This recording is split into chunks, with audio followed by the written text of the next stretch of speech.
Back to Sincy garden. എല്ലാവർക്കും നമസ്കാരം. ഇത്രയും നാളെ നിങ്ങൾ ചെയ്ത എല്ലാ സഹകരണത്തിനും വളരെയധികം നന്ദിയുണ്ട്. ഓണസദ്യയുടെയൊക്കെ വീഡിയോ കഴിഞ്ഞപ്പോൾ എല്ലാവരും ഒത്തിരി പേര് നല്ല കമൻറ്റുകൾ ഇട്ടു, ഒത്തിരി പേര് വിളിച്ച് അഭിനന്ദിച്ചു, ഒത്തിരി പേര് അത് ചെയ്തു നോക്കിയെന്ന് പറഞ്ഞു. എല്ലാത്തിനും വളരെയധികം നന്ദിയുണ്ട്. ഇന്ന് ഞാനിവിടെ ചെയ്യാൻ പോകുന്നത് ഒരു നമ്മുടെ കോലാൻ മീനില്ലേ, നമ്മുടെ ഒരു ഫ്രണ്ട് കടലിൽ പോയി വീഴ്ച പിടിച്ചുകൊണ്ട് വന്ന മീനാണ് കേട്ടോ. വളരെ നന്ദിയുണ്ട്. ബിജോ മഞ്ചദാനത്തിന് വളരെ നന്ദിയുണ്ട്. ബിജോയാണ് നമുക്ക് മീൻ തന്നത്. അപ്പോൾ ഞാൻ കുറച്ച് വറുക്കാനെടുത്തു, കുറച്ച് കറി വയ്ക്കാനെടുത്തു. പീരയായിട്ട് കറി വയ്ക്കാമെന്നാണ് ഓർക്കുന്നത് കേട്ടോ.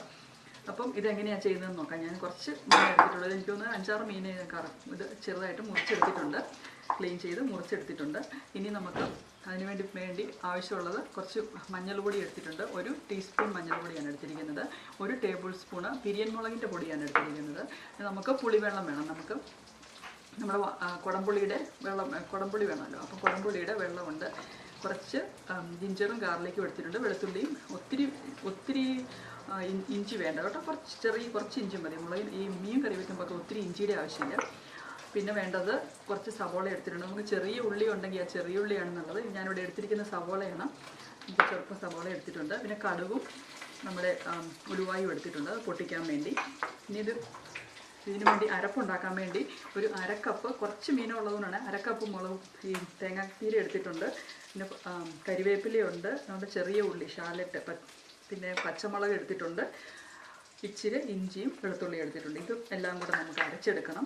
പിന്നെ നമുക്ക് പീരക്കറി വയ്ക്കാം കേട്ടോ. അപ്പോൾ ഞാൻ കറിയിലേക്ക് പോവുകയാണ്. ഇനി ആരെങ്കിലും സബ്സ്ക്രൈബ് ചെയ്യാൻ മറന്നു പോയിട്ടുണ്ടെങ്കിൽ please subscribe to my channel Sincy's garden.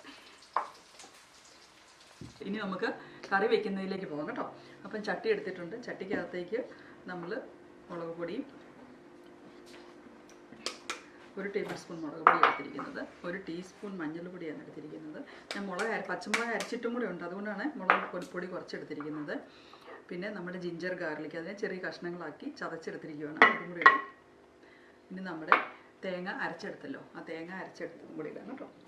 തേങ്ങ അരച്ചപ്പം ഞാനാണെങ്കിൽ ഉണക്ക തേങ്ങ അരച്ചത്. അപ്പം നമുക്ക് ഉണക്ക തേങ്ങ അരയ്ക്കുമ്പോൾ നമുക്ക് ഇച്ചിരി തേങ്ങാപ്പാലും കൂടെ ചേർത്തങ്ങ് ആട്ടി വയ്ക്കുവാണെങ്കിൽ നല്ല ഒരു പച്ചത്തേങ്ങ രുചി കിട്ടും കേട്ടോ. അപ്പോൾ അത് എടുത്ത് അരച്ചതും കൂടി ഇട്ട് കൊടുക്കും. ഇനി നമുക്ക് പുളിവെള്ളം ഒഴിച്ചു കൊടുത്ത് നമുക്ക് അതിൻ്റെ ചാറ് എടുക്കാം.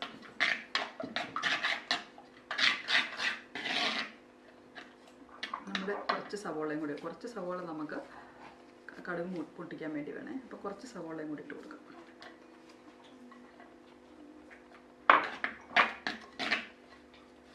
ഇതിനെ ഒരു ചാറാക്കി ഉപ്പ് ഇട്ട് കൊടുക്കണം. ഉപ്പൊക്കെ നമ്മുടെ ആവശ്യത്തിനാണ് ഉപ്പിടുന്നത്. ഇനി നമ്മുടെ മീനും കൂടി ഇട്ട് കൊടുക്കാം. മീനും ഇട്ട് കുറച്ച് വെള്ളം ഒഴിച്ചു കൊടുക്കാം. അത് ആ അരച്ച വെള്ളം ഉണ്ടല്ലോ, ആ അരച്ച വെള്ളമാണ് ഞാനിപ്പോൾ ഇട്ട് കൊടുത്തത്.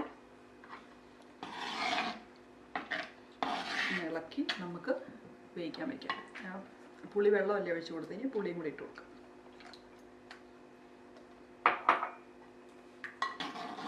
ഇത് നമുക്ക് മീൻ അവിടെ ഇരുന്ന് തിളയ്ക്കുന്ന കണ്ട, തിളച്ച് വരുന്നുണ്ട്. അധികം വേവൊന്നുമില്ല, പെട്ടെന്ന് വേവും.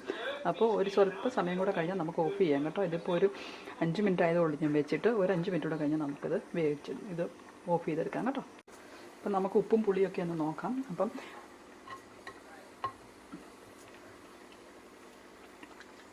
പുളിയൊക്കെ ആവശ്യത്തിന് പുളിയുണ്ട്. അപ്പം ഞാൻ 2 പുളി കഷ്ണമായിരുന്നു ഇട്ട് കൊടുത്തത്. നമുക്ക് ആ ഒരു പുളിച്ചോളെ അങ്ങ് മാറ്റി വയ്ക്കുവാണേ, അല്ലേ ഇത് ഭയങ്കര പുളിയായി പോകും.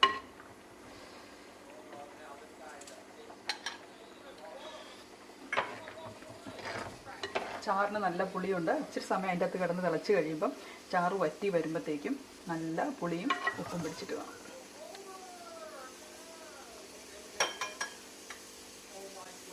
ചെറിയ തീയിലിരുന്ന് സ്വല്പ സമയം അതിരുന്ന് പറ്റട്ടെ. നമ്മുടെ മീൻ ഇവിടെ നിന്ന് തിളച്ച് എല്ലാം റെഡിയായി വരുന്നുണ്ട്. അപ്പം നമുക്ക് അതിന് മുകളിൽ ഇച്ചിരി താളിച്ചൊഴിക്കാൻ വേണ്ടി നമുക്ക് സ്വല്പം എണ്ണ ഒഴിച്ച് വേറൊരു ചെറിയ പാൻ എടുത്ത് സ്റ്റൗവിൽ വെച്ച് നമുക്ക് കുറച്ച് എണ്ണ, അത് സ്വല്പം ഇതും താളിച്ചൊഴിക്കാൻ വേണ്ടി മാത്രം. അത് ഇല്ലെങ്കിലും കുഴപ്പമൊന്നുമില്ല. പക്ഷേ ഞാനിതിൻ്റെ മുകളിൽ സ്വല്പം എണ്ണ ഒഴിച്ചിട്ടുണ്ട്.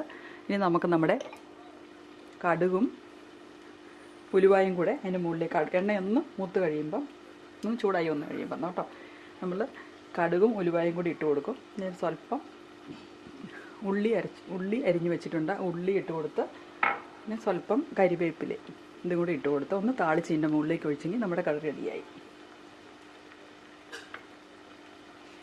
അമ്മയാണെങ്കിൽ ചിലപ്പോൾ ഉണ്ടല്ലോ ഇതിൻ്റെ മുകളിലേക്ക് ഇച്ചിരി പച്ച വെളിച്ചെണ്ണ അങ്ങ് ഒഴിച്ചാലും മതി. അപ്പം നല്ല അടിപൊളി കറിയാവും. അങ്ങനെയാണ് ചിലപ്പോൾ അമ്മ ചെയ്യുന്നത്. ഇപ്പം ഞാൻ നിങ്ങളെ കാണിക്കാൻ വേണ്ടി സ്വല്പം താളിച്ചൊഴിക്കുന്നുള്ളൂ.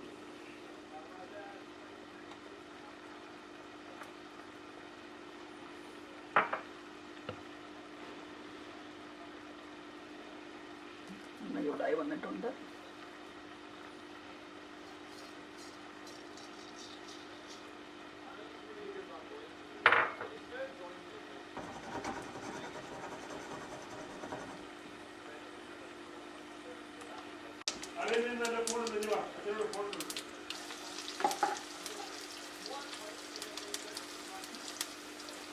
ഉള്ളി ഇട്ട് കൊടുത്തു, കരിവേപ്പില ഇട്ട് കൊടുത്തു.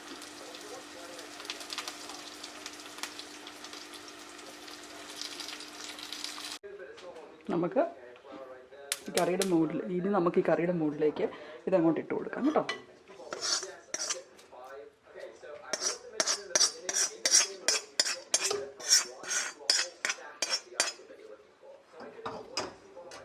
അപ്പോൾ അങ്ങനെ നമ്മുടെ കറി റെഡി ആയിട്ടുണ്ട്.